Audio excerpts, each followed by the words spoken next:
At exactly 0300 Galactic Standard Time, the universe changed forever. Across 17 star systems, human ships appeared as if from nowhere. They had traveled through hyperspace in perfect coordination, arriving at their targets within seconds of each other. Commander An Ji-young stood on the bridge of her destroyer, the Soul's Pride. Through the view screen, she could see the hegemony's primary shipyard. It was massive, a city in space where the enemy built their instruments of death. For 1,000 years it had stood unconquered. All ships in position, her tactical officer reported. No sign they've detected us, Ji-young nodded. The new stealth technology worked perfectly. The hegemony's sensors, so advanced and proud, saw nothing. They were about to learn that human scientists had not been idle during 2 centuries of oppression. Target lock on all primary structures, the weapons officer announced. His voice was steady, but Ji-young could see his hands trembling slightly. This was the moment they had trained for. Remember Arcturus Station, Ji-young said quietly. Remember the children floating in space. Remember why we're here. She took a deep breath. All ships, this is Commander An. Execute Operation Hammerfall. Fire. The darkness of space erupted in light. Quantum phase weapons, invisible to the naked eye, passed through the hegemony's shields as if they didn't exist.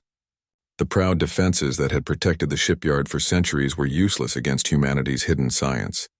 The first sections of the shipyard simply ceased to exist. Metal and composite materials broke down at the atomic level. Workers inside had no time to scream. One moment they were there, the next they were expanding clouds of particles. Alarms screamed across the facility. Hegemony commanders stumbled from their quarters, unable to believe what they were seeing. Their invincible shipyard was dying before their eyes. Launch drones, Ji-young ordered. From the human ships, swarms of small machines emerged. Each drone was no bigger than a basketball, but they moved with terrifying purpose. They attached to the shipyard's hull and began to eat. Self-replicating nanomachines turned metal into more drones, which made more drones, which made more. Within minutes, the shipyard looked like it had a disease. Black spots spread across its surface as the drones consumed everything in their path. Desperate hegemony fighters launched, trying to stop the swarm, but it was like fighting a virus with a sword. Similar scenes played out across the galaxy. Every major hegemony base was under attack. Their mighty fleets scattered across their territory rushed to respond. But humanity had planned for this. Captain Yoon Sung-mi commanded the main fleet from the battleship Earth's Vengeance. Her force waited at the hyperspace junction between the hegemony's core worlds and their military bases. As enemy ships arrived, they flew straight into a trap. Hegemony fleet exiting hyperspace, her sensor officer announced. 30 ships. They haven't seen us yet. Let them come closer, Yoon said. She watched the tactical display with cold eyes. The enemy ships were confident, arrogant. They expected to find human raiders they could easily destroy. They found something else entirely. In range, the weapons officer reported. Deploy the void bombs, Yoon ordered.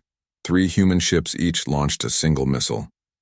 The weapons were small, easy to miss on sensors. The hegemony fleet ignored them, focusing on the larger human ships. It was their last mistake. The void bombs detonated in perfect sequence. Reality twisted. Space itself screamed in protest as 3 miniature black holes bloomed into existence. The hegemony ships had no time to react. They were caught in gravity fields so strong that not even light could escape. Metal stretched like taffy. Proud warships were crushed into balls the size of marbles. 30 vessels and 10,000 crew members were compressed into nothing in less than 10 seconds. Then the black holes evaporated, leaving only empty space where a fleet had been. First wave destroyed, Yoon announced. All ships prepare for second wave. They'll come in harder now, she was right. The hegemony response was swift and brutal. Their entire military machine, built over millennia, turned toward the human threat. But they were fighting the war humanity wanted them to fight. On the hegemony core world of Castria, War Master Kex raged in his command center. His 6 arms smashed displays and threw furniture. The reports coming in made no sense. Hidden human fleets, impossible weapons, bases falling one after another. How? He roared. How do these insects have such power? His advisors cowered. None wanted to give the obvious answer.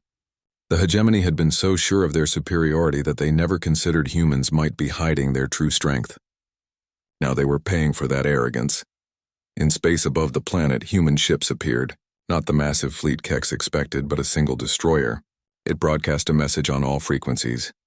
"This is Lieutenant Park Min-jun of the Earth Defense Force. You murdered my parents. You laughed as they died.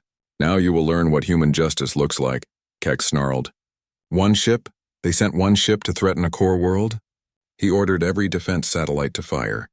Hundreds of weapons turned toward the human vessel. The destroyer's shields flared but held. Technology stolen from a dozen species and improved by human genius absorbed energies that should have vaporized the ship. Then it returned fire. A single torpedo launched. It was different from the others, smaller and faster. It dodged defensive fire with impossible agility.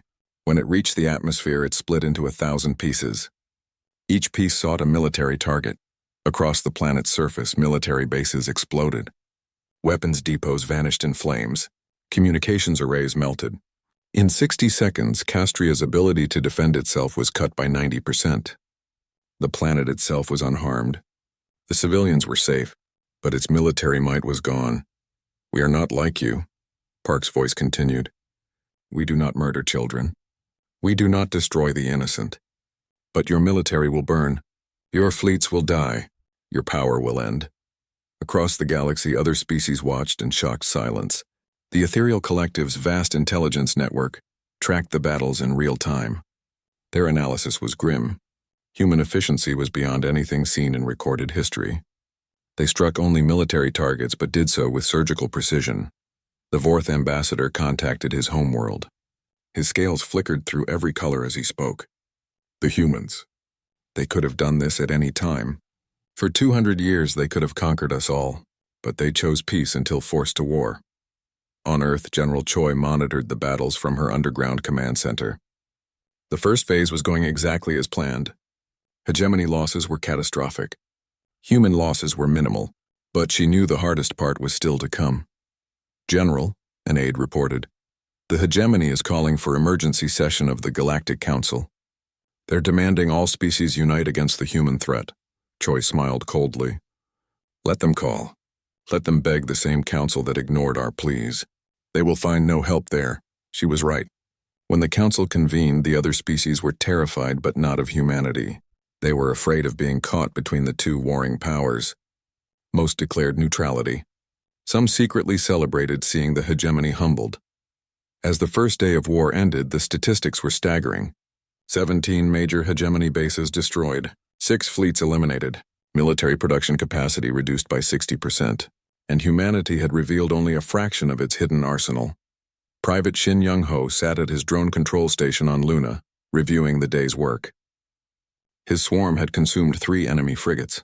On his screen, he kept a picture of his sister from Arcturus Station. She had been 8 years old. "This is for you, Hana," he whispered. "They took you from us. Now we take everything from them." In the depths of space, humanity's hidden fleet regrouped. Day 1 was over. The hegemony was reeling, but not broken. Tomorrow would bring their counterattack. But humanity was ready. They had planned for every possibility. The galaxy had awakened to a new reality. Humanity was no longer the patient, peaceful species they had ignored and abused. The sleeping giant had opened its eyes. And it was angry. Deep beneath the streets of Seoul, General Choi Hee-jin entered a room that did not exist on any map. The elevator had taken her down for 5 full minutes. She was now almost a mile underground. The air smelled of metal and electricity. 24 hours had passed since Ambassador Lee left the Galactic Council. The news had spread across Earth like wildfire. After 2 centuries of patience, humanity was done talking. Now it was time for action. The conference room was simple but secure. No windows. Thick walls that blocked all signals. Around the table sat the most powerful humans in existence, though few people knew their names. These were the leaders of Earth's true military. General Choi took her seat at the head of the table. She was 60 years old with short gray hair and sharp eyes. She had been preparing for this day for 20 years. Every military leader stood as she entered, then sat when she nodded. "Ladies and gentlemen," she began, "Protocol Omega is now active. Everything we have hidden, everything we have built in secret will now be used. The hegemony wanted war. They will have it." She touched a button. The table's surface became a screen showing the galaxy. Human colonies appeared as blue dots. Hegemony territory glowed an angry red. The red areas were much larger. They think we are weak, Choi continued. They think our ships are slow and our weapons are simple. They believe we have shown them everything we have. A cold smile crossed her face. They are wrong. Dr. Kang Dong-hoon stood up. He was younger than the others, only 40, but his mind was brilliant. He wore a white lab coat even here in the military bunker. His hands moved nervously as he spoke. Project Nemesis is ready, he said. For 50 years we have smiled and bowed while building weapons in secret. The galaxy thinks our technology is generations behind theirs. The truth is different. The table screen changed. Now it showed weapon designs that looked like something from a nightmare. Quantum phase cannons that ignore all known shields. Self-replicating combat drones that can strip a ship to atoms in minutes. And these, he paused. The void bombs. Even the hardened military leaders shifted uncomfortably. The void bombs were humanity's most terrible creation. Each one could create a small black hole that lasted just long enough to swallow a ship, a station, or even a small moon. Admiral Song Min-jung spoke from across the table. She commanded Earth's hidden fleet. My ships are ready. 500 vessels hiding in the shadow of Neptune. The galaxy thinks we have 50 old cargo haulers and patrol boats. They have no idea. The screen showed the true Earth fleet. These were not the old, slow ships the galaxy knew about. These were sleek hunters built for one purpose, war. Each one carried weapons that violated dozens of galactic treaties. Treaties that humanity had signed with fingers crossed behind their backs. How long until we can strike? General Choi asked. Captain Yoon Sung-mi answered. She would command the flagship when battle came. Give us 18 hours to move into position. The hegemony won't see us coming. Their sensors can't detect our new stealth systems. And our people? Someone asked. The colonists on the frontier? General Choi's face hardened. Emergency evacuation is already underway. We're pulling back everyone we can. Some won't make it in time. She paused. Their sacrifice will be remembered. The room fell silent. They all knew what that meant. More humans would die before this was over. But if they did nothing, humanity would be slowly exterminated anyway. The hegemony had made that clear. Lieutenant Park Min-jun, the youngest person in the room at just 28, raised his hand. General Choi nodded for him to speak. His voice was calm but held an edge of barely controlled anger. I lost my parents in the Titan colony attack 3 years ago, he said. The hegemony laughed as they died. They broadcast the screams across the galaxy as a warning. He looked around the table. I've spent every day since then planning how we fight back. I know their weak points. I know how to hurt them. General Choi studied him. You'll work with Captain Yoon on tactical planning. Your anger is useful, but keep it controlled. We are not barbarians. We are surgeons cutting out a cancer. The meeting continued for hours. Every detail was planned. Every target was selected. The hegemony had 3 core systems and 17 military bases. All would burn. Their shipyards would be dust. Their proud fleets would be scattered atoms. Meanwhile, above ground, life continued as normal. People went to work. Children went to school. Ambassador Lee continued to negotiate with the council, pretending to seek a peaceful solution. It was all theater. The decision had already been made. In hidden factories on Mars, the last weapons rolled off production lines. On Earth's moon, pilots ran final checks on ships that officially did not exist. In space stations throughout human territory, soldiers said goodbye to families, not knowing if they would return. Commander An Ji-young stood on the bridge of her destroyer, checking systems one last time. Her crew was young but well-trained. They had practiced in simulators for years. Now it was time for the real thing. Captain, her weapons officer said, all quantum torpedoes loaded and ready. Void bomb secure in special storage, Ji-young nodded. 1 void bomb per ship. Use only in extreme need. Even in war, some weapons were too terrible for casual use. But the hegemony had shown no such restraint with human colonies. Perhaps they would learn what real fear felt like. In Earth's capital, the president addressed the planet. Her words were careful, speaking of hope for peace and diplomatic solutions. Only a few knew she was really saying goodbye to the old ways. Humanity had tried to join the galaxy as equals. The galaxy had rejected them. Now humanity would take its place by force. As night fell across Earth, General Choi stood alone in her office. On her desk was a picture of her granddaughter, age 5, playing in a Seoul park. This was why they fought. Not for glory or conquest, but so human children could grow up without fear of being murdered for the crime of existing. Her aide knocked and entered. "General, all units report ready. Admiral Song requests permission to begin deployment." Choi picked up the picture and kissed it gently. Then she set it down and became the warrior humanity needed. Permission granted. May our ancestors guide us. Across the solar system, hundreds of ships began to move. They slipped past Jupiter's moons like ghosts. They gathered in Neptune's shadow, invisible to alien sensors. Each ship was a dagger aimed at the hegemony's heart. The crew members were grim but determined. They came from every nation on Earth. Korean, American, Nigerian, Brazilian, Indian, Russian, all human. All united in purpose. The hegemony had wanted to exterminate them for being different, for being lesser. They would learn that humanity's diversity was its strength. In her quarters, Captain Yoon Sang-mi recorded a message for her children. If she died, they would receive it on their 18th birthday. She told them she loved them.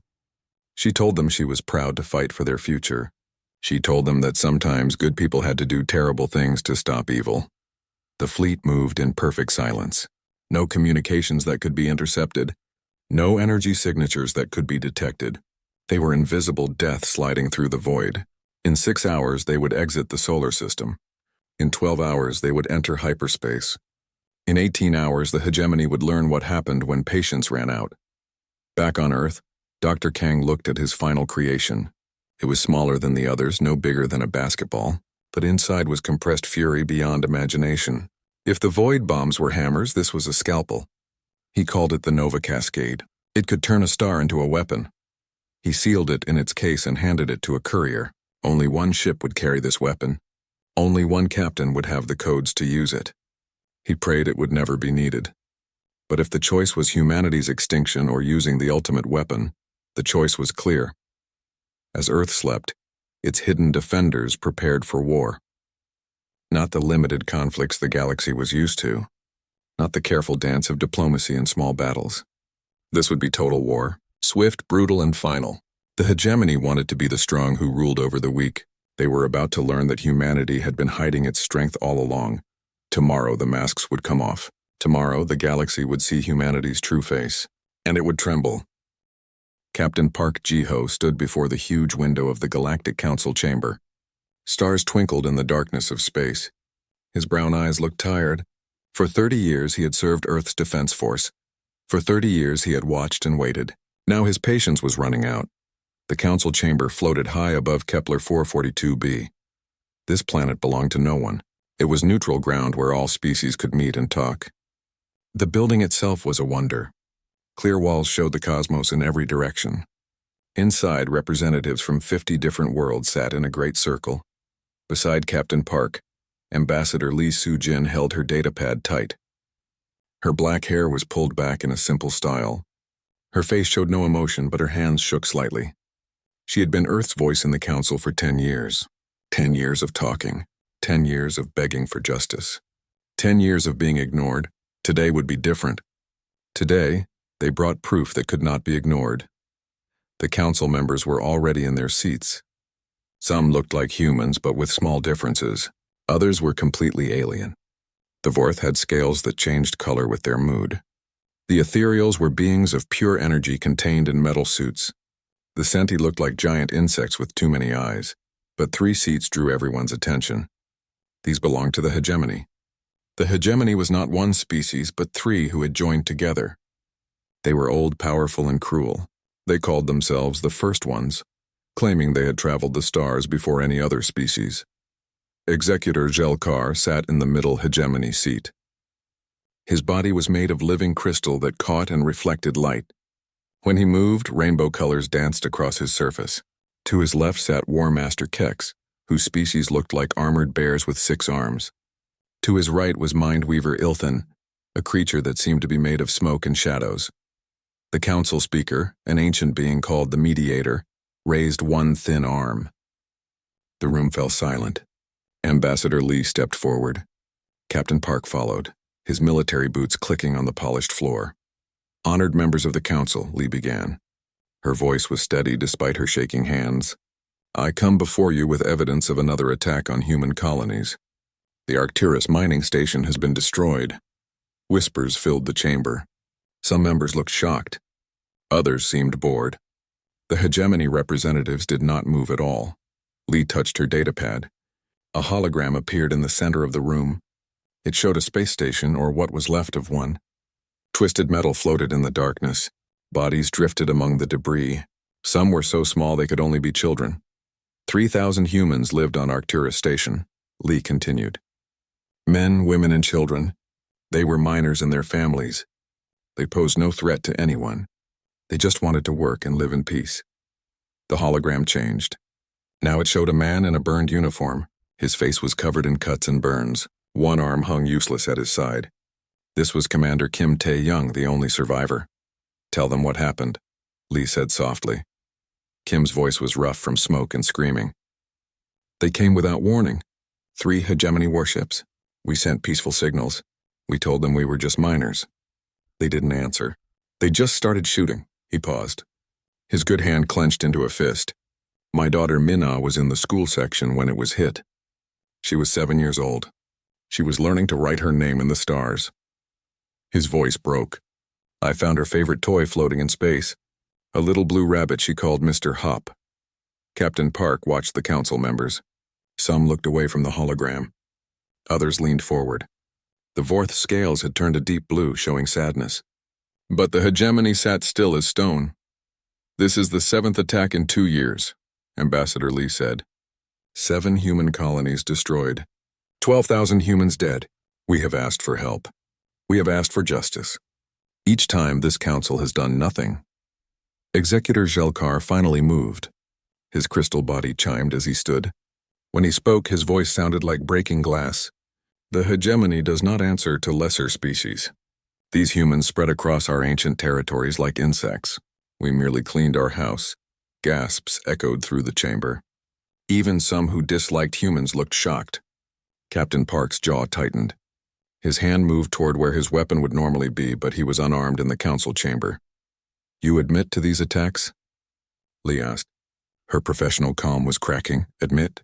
Jelkar laughed. The sound was like nails on metal. "We are proud. The galaxy belongs to those who claimed it first. You humans are newcomers. You have been here only 200 years. We have been here for thousands. You should be grateful we allow any of you to live." War Master Keck stood as well. His 6 arms moved in a pattern that meant agreement. "The strong rule. The weak serve or die. This has always been the way." Mind Weaver Ilthan's smoky form shifted. Perhaps if humans learned their place, these lessons would not be needed. Ambassador Lee looked around the chamber. "Will the council act? Will there be justice for our dead?" The mediator's ancient voice filled the room. "The council needs more evidence. We must study this matter. Perhaps in time." Captain Park spoke for the first time. His voice was quiet but carried to every corner. "You want more time while our children float dead in space?" The mediator waved a dismissive hand. "Captain, please. Let cooler heads speak. Violence solves nothing." Lee touched her datapad again. The hologram disappeared. She looked at each council member in turn. Most would not meet her eyes. When she spoke, her voice was different, harder, colder. "For 200 years, humanity has tried to be peaceful members of this community. We have followed your rules. We have accepted insults and attacks. We have buried our dead and asked only for justice." She paused. "That time is over. Is that a threat?" Jelkar asked. His crystal body glowed brighter with amusement. Lee picked up her datapad. "No, Executor. It is a farewell. Humanity withdraws from the Galactic Council, effective immediately. What comes next is on your heads." She turned and walked toward the door. Captain Park followed. Behind them, the council erupted in noise. Some called for them to stop. Others laughed at human pride. The hegemony's laughter was loudest of all. As they reached the door, Captain Park looked back one last time. He saw Jelkar still laughing. He saw the fearful faces of the weaker species. He saw the empty chair where humanity's representative would never sit again. In the hallway outside, Lee finally let her mask drop. Tears ran down her face. All those children, Jiho, all those innocent people. Park put a gentle hand on her shoulder. I know, but you did everything you could.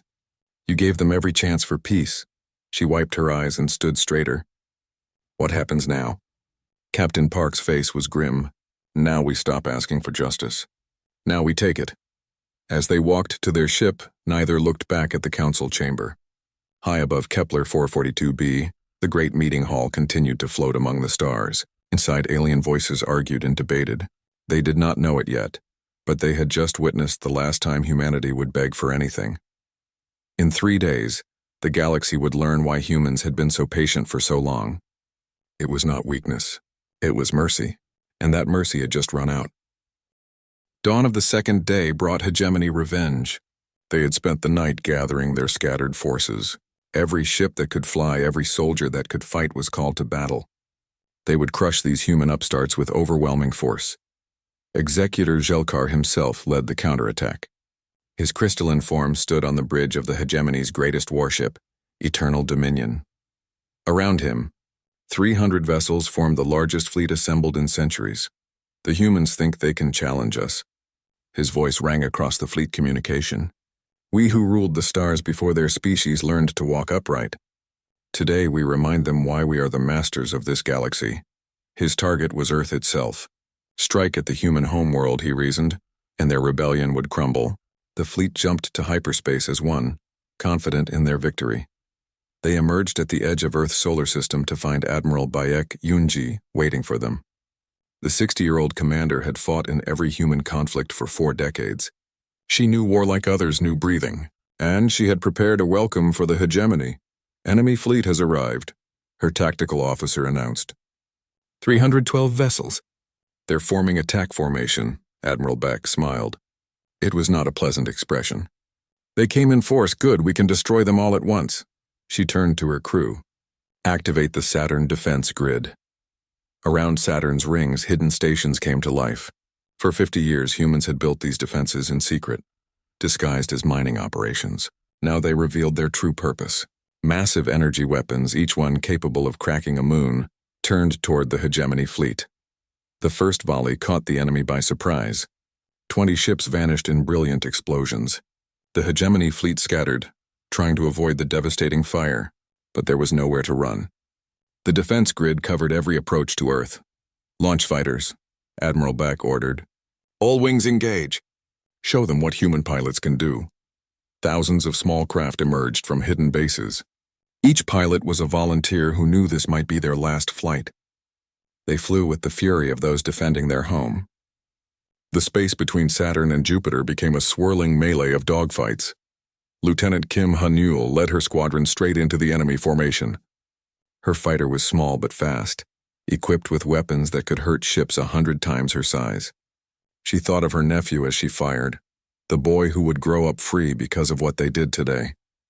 The hegemony fought back with desperate fury. Their weapons lit space with deadly beauty. Human ships died by the dozens, but for every one that fell, 3 enemies joined them in death. The humans fought like demons, taking risks no sane pilot would consider. On his bridge, Executor Jelkar watched his fleet die. This was impossible. The humans were supposed to be weak, primitive. Yet they fought with technology that matched or exceeded his own, and with a savage determination that reminded him of ancient legends. Executor, his second-in-command, warned, "We've lost 40% of the fleet. We should retreat." No. When Jelkar's crystal body flared with angry light. "We are the hegemony. We do not run from insects." He turned to his weapons officer. "Target their homeworld. If we cannot have victory, we will have vengeance. Fire the planet killer." The Eternal Dominion carried the hegemony's most terrible weapon. A missile that could crack a planet's crust, turning a living world into molten rock. It had never been used in their recorded history. Now Jelkar would write his name in genocide. The weapon launched, accelerating toward Earth. Admiral Bayek watched it on her sensors. She had expected this. The hegemony always chose destruction when faced with defeat. But humanity had prepared for even this possibility. "Engineer O," she said calmly. "Deploy the Nova Cascade on the science vessel Soul's Hope." Engineer O.J. Sung activated humanity's last resort. The device was small, no bigger than a basketball, but it contained energies that should not exist in nature. He programmed the target and launched. The Nova Cascade intercepted the planet killer halfway to Earth. When they met, physics went mad. The cascade didn't destroy the missile. Instead, it changed the very nature of space around it. The weapon found itself suddenly heading back the way it came, toward the hegemony fleet. Jelkar had 5 seconds to understand what had happened. 5 seconds to realize that humans had turned his own ultimate weapon against him. 5 seconds to know fear. Then the planet killer detonated in the middle of his fleet. The explosion was visible from Earth's surface. A new star bloomed in the sky, brilliant and terrible. When it faded, the hegemony's grand fleet was gone. 300 ships reduced to expanding gas and scattered atoms. Only debris remained to mark where the galaxy's former masters had made their last stand, but humanity was not finished. Day 3 brought the final phase of their campaign. Every remaining hegemony world woke to find human ships in orbit. Not 1 or 2, but dozens over each planet. The message was clear: surrender or face the consequences. On the hegemony capital world, the Leadership Council met in emergency session. War Master Kex was dead, killed when the humans destroyed his command center. Executor Jelkar was atoms floating in space. Only Mindweaver Ilthan remained of the triumvirate that had ruled for so long. "We must surrender," one counselor said. His voice shook with fear. "They could destroy us all. The hegemony does not surrender." Another shouted.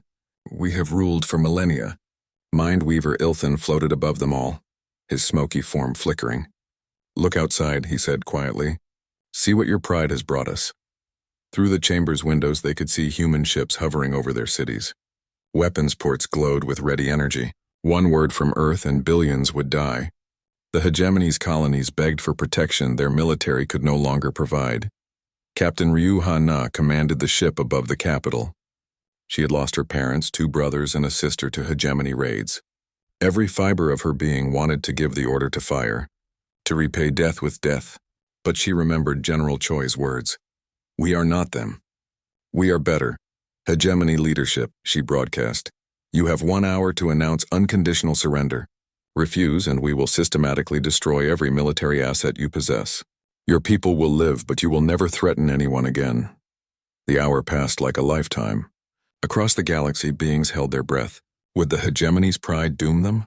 Would humanity show mercy or deliver final judgment? With 5 minutes remaining, Mindweaver Ilthan spoke the words that ended 1,000 years of dominance.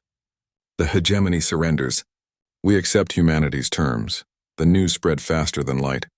The mighty hegemony, terror of the galaxy, had fallen in 3 days, not through slow defeat, but through complete and overwhelming destruction of their military might.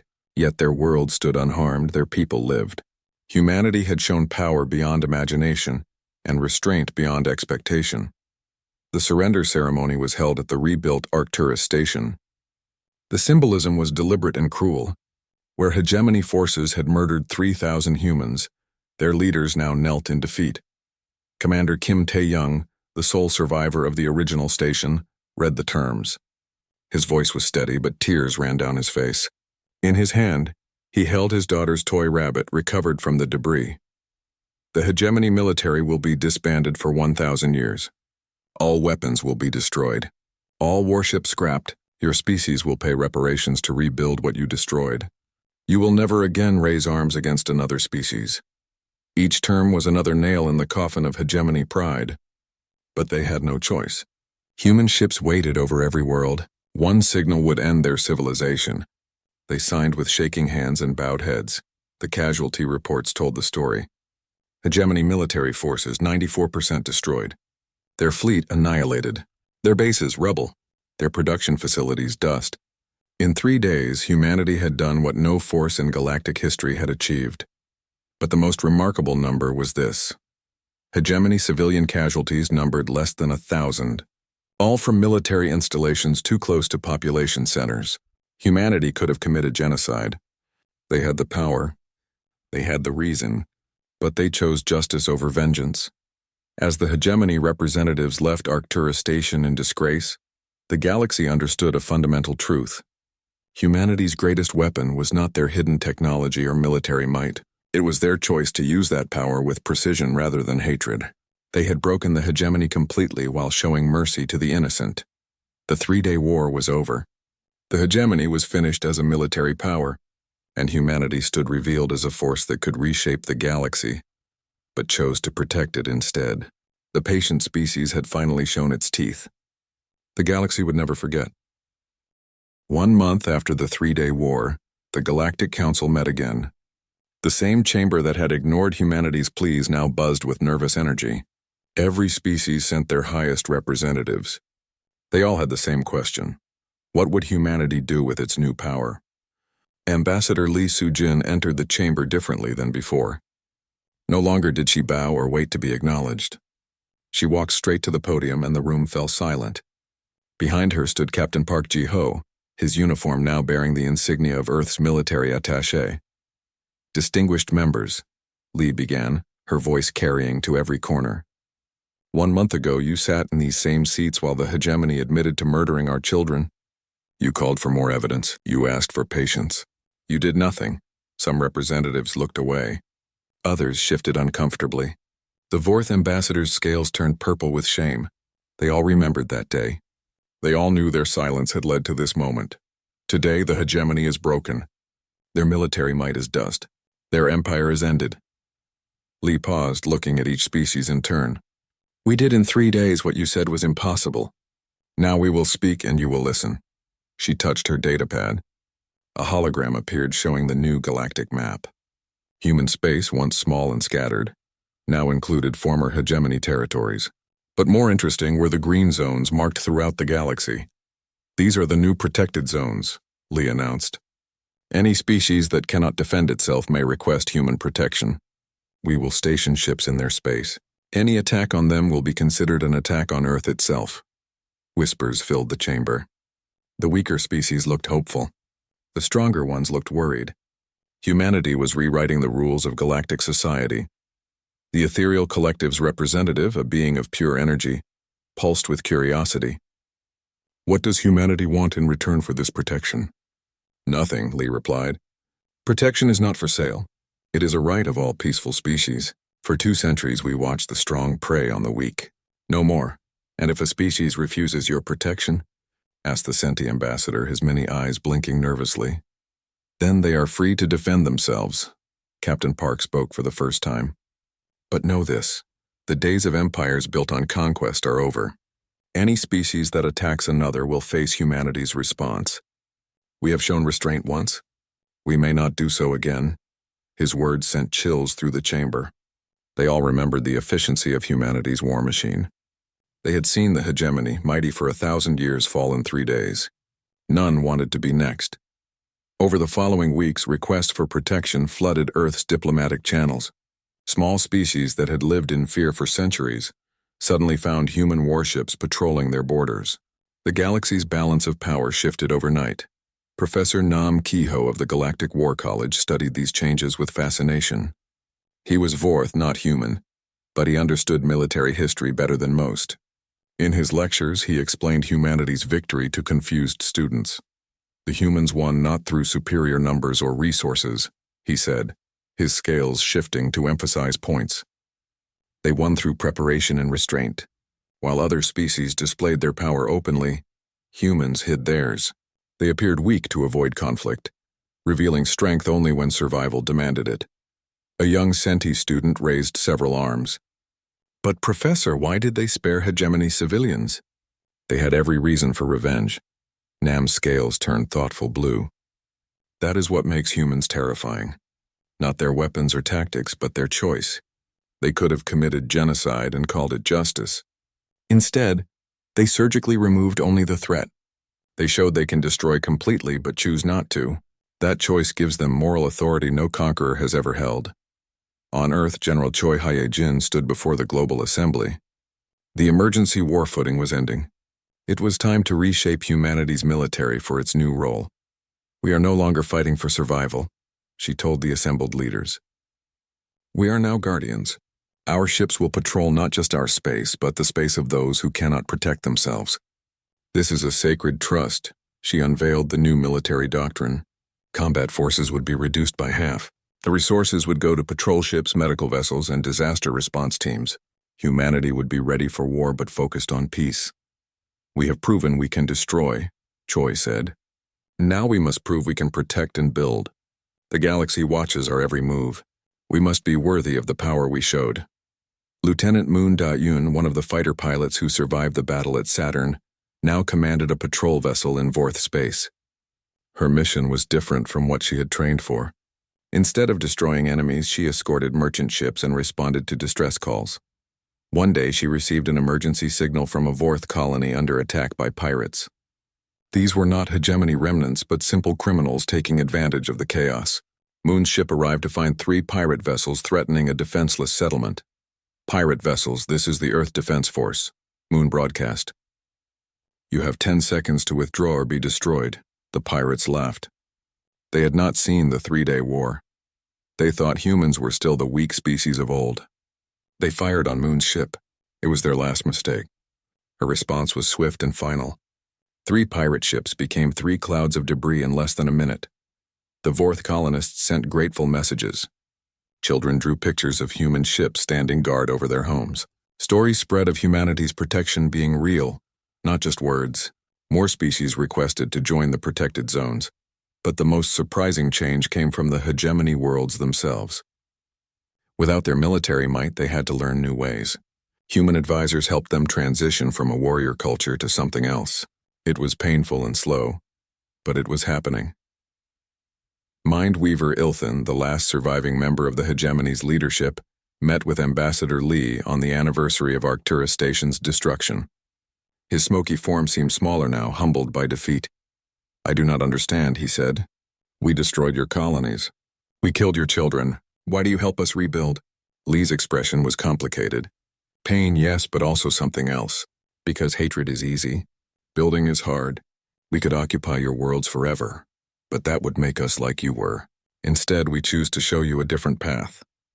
Your people will learn that strength comes not from conquering others, but from protecting them. And if we refuse to learn? Ilthan asked. Then your children will teach you, Lee replied. They grow up seeing human ships as protectors, not conquerors. They learn about the 3-day war as a cautionary tale, not a glory to repeat. In a generation or 2, your species will be ready to join the galactic community as equals, not overlords. Across the galaxy, humanity's influence grew. Not through conquest, but through example. Species that had never known peace began to experience it. Trade routes that had been dangerous for centuries became safe. Scientific cooperation replaced military competition. The ethereal collective, always analyzing, published their findings on the new order. Humanity has achieved something unique in galactic history. They won a total military victory, and then chose not to exploit it. Instead, they became gardeners, helping others grow strong enough to stand on their own. But everyone understood the unspoken truth. The gardener carried a very big stick. Human ships patrolled peacefully, but their weapons remained ready. The technology that broke the hegemony was not forgotten. It waited quietly, a deterrent to any who might disturb the new peace. General Choi, in her final speech before retirement, said it best. For 200 years, we tried to join the galaxy through patience and diplomacy. We were met with violence and contempt. So we revealed our strength, not to rule, but to say simply this: we are here, we are staying, and we will ensure that what happened to us happens to no one else. The 3-day war passed into legend. Different species told it different ways. To some, it was a cautionary tale about underestimating others. To others, it was an inspiration that the weak could become strong.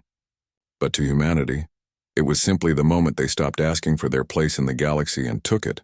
And in the vast darkness between stars, human ships continued their patrols. Silent guardians carrying terrible power but choosing every day to use it for protection rather than conquest. The galaxy had learned that humanity's greatest strength was not their weapons, but their ability to choose when not to use them.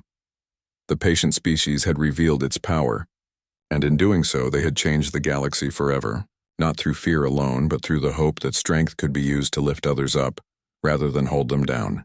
It was a new order built on a simple truth. The most powerful choice is often the choice to protect rather than destroy. The stars continued their ancient dance, but now they danced to a different tune. And humanity, no longer begging for acceptance, stood watch to ensure the music never again turned to screams.